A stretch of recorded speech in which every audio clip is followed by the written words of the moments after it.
गीतसाराय गीततत्त्वाय गीतगोत्राय धीमहि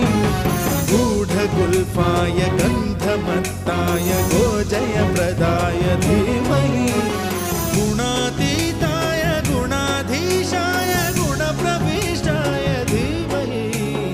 एकदन्ताय वक्रतुण्डाय गौरीतनयाय धीमहि गजेशानाय भालचन्द्राय श्री